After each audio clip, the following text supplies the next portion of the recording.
disons, la réglementation. Et donc, nous pouvons dire que pendant 15 ans, Alafia a travaillé à la professionnalisation du secteur de la microfinance et à accroître le niveau de performance de ces IMF, de ces institutions membres. Pour l'avenir, nous voulons travailler davantage à l'autonomie financière de notre institution, parce qu'il faut dire qu'aujourd'hui, en dehors des partenaires, l'association vit sur les cotisations de ses membres, ce qui ne suffit pas. Nous avons des membres qui sont bien performants, il y en a qui sont moyennement, il y en a qui sont faibles. Nous devons travailler à relever le niveau de ceux qui sont encore faibles. Et puis, un autre gros défi, c'est comment travailler à l'optimisation de notre outil que nous appelons la centrale d'échange d'informations. L'objectif de ce service, c'est de permettre aux institutions de microfinance en général et les membres de l'association en particulier de pouvoir réduire le risque lié à leur activité de microcrédit à travers l'échange d'informations. En termes d'impact, il faut noter que grâce à la centrale, les institutions de microfinance pourront d'abord, dans un premier temps, réduire le risque lié à l'activité d'octroi de crédit, mais en dehors de cela, il faut noter que ce sont les bénéficiaires de crédit qui seront de plus en plus disciplinés, tout simplement parce que, ayant connaissance du fait que dans le secteur, les institutions de microfinance consultent une base de données pour s'assurer que tout client à qui on s'apprête à donner un prêt n'a pas déjà contracté de prêt auprès d'une autre structure. Les attentes de l'association vis-à-vis des membres sont multiples, mais je vais les résumer en deux essentiellement. La première attente, c'est la participation des membres aux activités de l'association. Parce que, je l'ai dit tout à l'heure, l'association a été créée par ses membres. Elle ne sera opérationnelle que grâce à la présence et à la participation forte des membres à ces activités. Et les activités ont été retenues par les membres, parce que les activités, certes, sont proposées par la direction, mais c'est le conseil d'administration mis en place par l'Assemblée générale, qui est l'organe fédérateur des membres, qui apprécie le programme d'activité. Donc, le choix des activités, ce sont les membres qui les définissent. La mise en œuvre a besoin également de la présence des membres. Et je tiens à la remercier, parce que depuis la création en 1997, jusqu'à ce jour, leur présence n'a pas été totalement marchandée. Ils se sont battus pour pouvoir être présents à chaque manifestation organisée par le consortium Alafia. Ma deuxième attente, la plus importante, c'est également une présence financière. Parce que, comme on le dit, il n'y a que les moyens pour pouvoir mener la bataille. Certes, il y a des activités, des actions concrètes pour satisfaire aux doléances des membres, mais leur mise en œuvre a besoin de ressources financières. Et c'est sur ce volet-là que nous tendons également la main aux membres. Donc ceux qui viennent aux formations, ceux qui participent aux ateliers d'échange d'expérience, ceux qui participent aux conférences annuelles, il faut qu'ils puissent de temps en temps nous soutenir, grâce bien sûr à la cotisation annuelle qui est versée, mais également grâce aussi aux quotes-parts qui sont définis pour permettre à ce que, par rapport à certaines activités, les membres puissent soutenir l'association. Le défi majeur pour le secteur en tant que président, c'est comment sécuriser le secteur et le mettre à l'abri des débiteurs insolvables. La vision de l'APSFD Bénin est d'être une association professionnelle de microfinance pérenne dont les systèmes financiers décentralisés membres sont de plus en plus performants et contribuent de façon efficace et durable au développement des micro, petites et moyennes entreprises et à la réduction de la pauvreté au Bénin. Laquelle vision reste corollaire à la mission de l'association qui est de contribuer à la défense des systèmes financiers décentralisés membres et faciliter leur professionnalisation et leur développement en renforçant continuellement leur capacité à offrir les services au regard des meilleures pratiques d'une part et d'autre part en œuvrant pour l'amélioration de l'environnement juridique, économique et politique dans lequel les systèmes financiers décentralisés interviennent. Et tout est mis en œuvre à cet effet.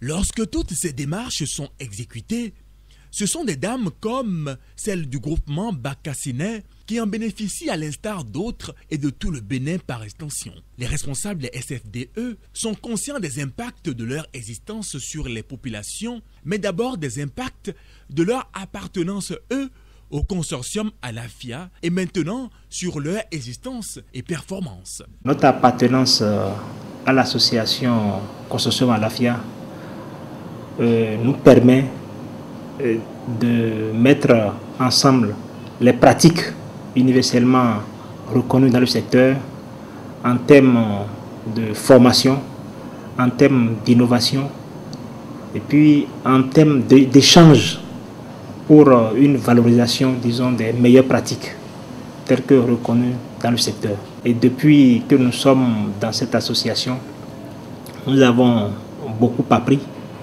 parce qu'aujourd'hui, il faut dire que l'association est la seule organisation qui délivre des formations qualifiées dans le domaine de la microfinance en ce qui concerne, disons, le renforcement des capacités des acteurs qui œuvrent dans ce secteur de la microfinance. Le consortium Alafia a sa vision, sa mission et ses objectifs. Ce que j'ai pu retenir au moment où j'avais la reine au niveau du consortium Alafia, je crois que c'est la défense des intérêts des membres.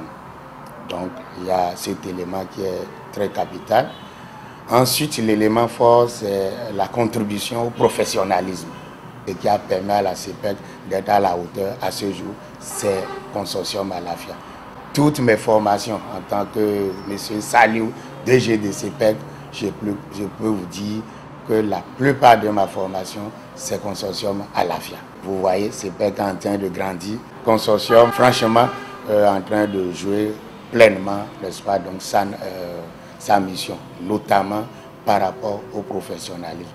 L'association conçoit et anime des formations thématiques à l'endroit des acteurs des institutions de microfinance, à savoir les directeurs, les différents chefs de service, les agents de crédit, les gérants, les caissiers, les guichetiers, ainsi de suite. Donc à chaque métier, l'association élabore et diffuse des formations spécifiques. Nous, à notre niveau, il ne s'agit pas de donner seulement du crédit aux clients. À l'endroit des différents clients que nous finançons, nous avons également des services non financiers.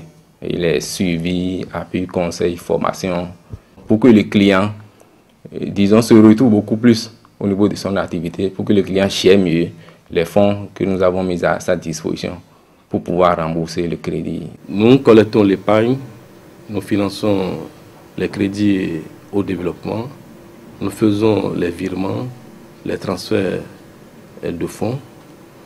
Nous sommes beaucoup plus en milieu rural et aussi dans le milieu urbain. Les projets du consortium Alafia ont joué un rôle prépondérant dans le succès des activités de la FESECAM Bénin, plus précisément à travers la professionnalisation, l'assainissement du secteur, le renforcement des capacités de nos acteurs élus comme techniciens et la défense de nos intérêts. Les meilleures innovations de consortium Alafia que j'ai beaucoup appréciées sont surtout les suivantes. La CEI, c'est-à-dire la centrale d'échange d'informations, l'organisation de la formation diplômante des agents de crédit qui viendra renforcer la professionnalisation du crédit. Nous avons également les conférences annuelles qui constituent un creuset d'échange pour tous les dirigeants du secteur de la microfinance. Et enfin, l'organisation des réunions périodiques des directeurs généraux et des institutions membres du consortium Alafia. Actuellement, nous nouons quand même un partenariat et nous continuons toujours à s'entraider.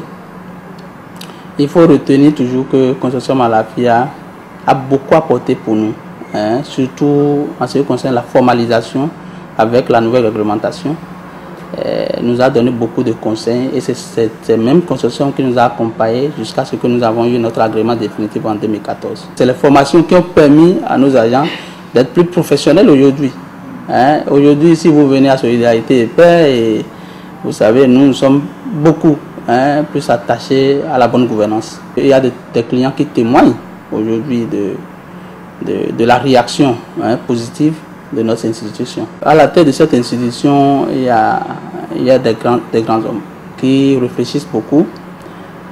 Il faut vous dire que les petites institutions de moyenne et de petite taille que nous constituons, nous ne disposons pas assez de moyens et cette préoccupation a reçu l'assentiment de notre association qui, ces derniers temps, mène beaucoup d'actions avec les institutions de grosse taille afin que ces institutions puissent accompagner les institutions de petite taille que nous constituons pour nous donner plus de vitalité financière.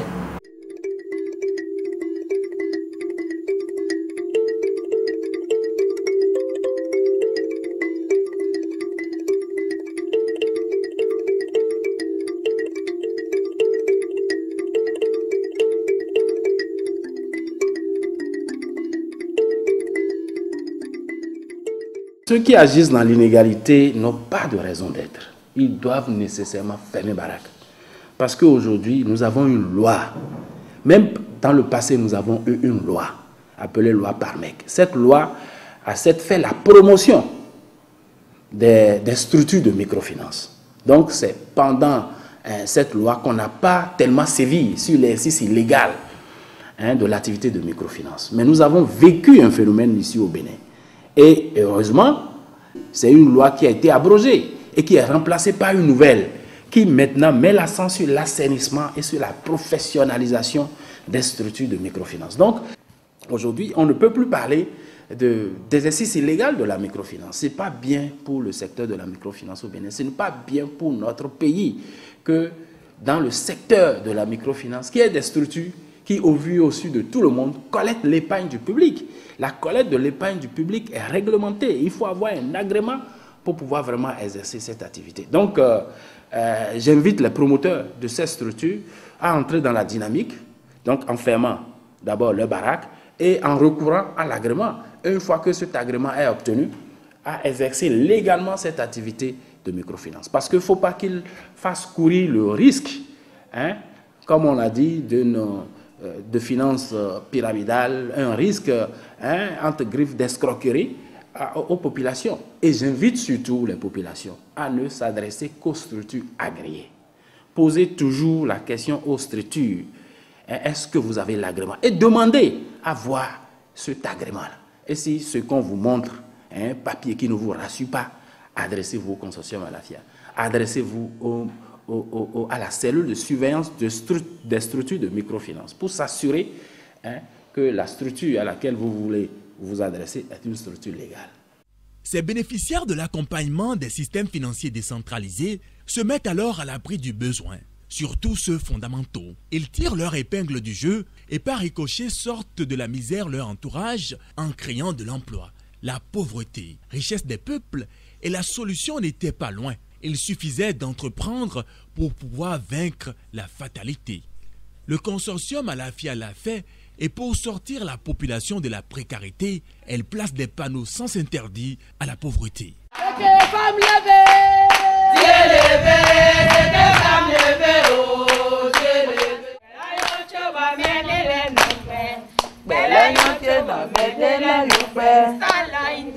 Asalo ide,